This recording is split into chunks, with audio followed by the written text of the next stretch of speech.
রাষ্ট্রসংঘের প্রস্তাবক অবমাননা করা ইসরায়েলি বাহিনী ও অত্যাচার বন্ধ করা প্যালেস্টাইনের উপর চলি থাকা অত্যাচার মার্কিন হামলার জবাব নির্বাচক মার্কিন হামলার জবাব নির্বাচক প্যালেস্টাইন যুদ্ধ বন্ধ করো যুদ্ধ না হয় শান্তি লাগে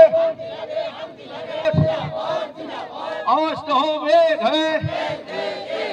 इनकलाब जिंदाबाद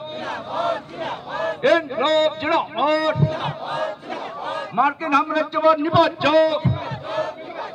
इनकलाब जिंदाबाद पैलेस्टाइन पर इजरायली आक्रमण बंद करो इनकलाब जिंदाबाद हिंदू नारीर ऊपर करा अत्याचार बंद करो हिंदू नारीर करा हत्या बंद करो इनकलाब जिंदाबाद आज तो हम एक है भारत सरकार समग्र भारतवर्षते गणतांत्रिक गणसंगठन समूहीयाभावे युद्धर बिरुद्धे थिय दिसे এই সময়ত বিশ্বৰ সকলো গণতান্ত্ৰিক আৰু শান্তিপ্ৰিয় ৰাইজৰ অন্তৰ চুই যোৱা ঘটনা হৈছে ইজৰাইল আৰু পেলেষ্টাইনৰ যি আক্ৰমণ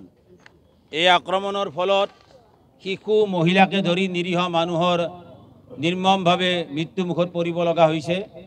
৮,০০০তকৈও অধিক সাধাৰণ পেলেষ্টাইনী জনগণৰ মৃত্যু হৈছে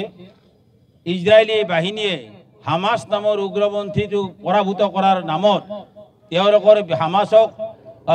ধৰাৰ নামত হামাসক প্ৰতিহত কৰাৰ সকলো কাম কাজত কোনো অসুবিধা নাছিল কিন্তু হামাসক ধৰাৰ নামত হামাস নামৰ উগ্ৰপন্থীটোক প্ৰতিহত কৰাৰ নামত তেওঁলোকে পেলেষ্টাইনৰ ওপৰত পূৰ্বৰে পৰা চলাই থকা যি নিৰ্মম অত্যাচাৰ এই অত্যাচাৰৰ তীব্ৰতৰ ৰূপ ধাৰণ কৰিছে সমগ্ৰ মানৱ জাতি আজি লজ্জিত শিশুসকলক নিৰ্মমভাৱে হত্যা কৰা হৈছে হস্পিটেলৰ ওপৰত বোমা বৰ্ষণ কৰা হৈছে আনকি শেহতীয়াভাৱে ৰাষ্ট্ৰসংঘ যি সমগ্ৰ বিশ্বৰ শান্তি স্থাপনৰ কাৰণে বিশ্বৰ নিয়ন্ত্ৰণৰ কাৰণে যি ৰাষ্ট্ৰসংঘ প্ৰতিষ্ঠা কৰা হৈছিল এই ৰাষ্ট্ৰসংঘৰ প্ৰস্তাৱকো ইজৰাইলী বাহিনীয়ে নাকচ কৰিছে মুকলিমূৰীয়াভাৱে তাৰ বিৰোধিতা কৰিছে আৰু শান্তি স্থাপনৰ বিৰোধিতা কৰিছে।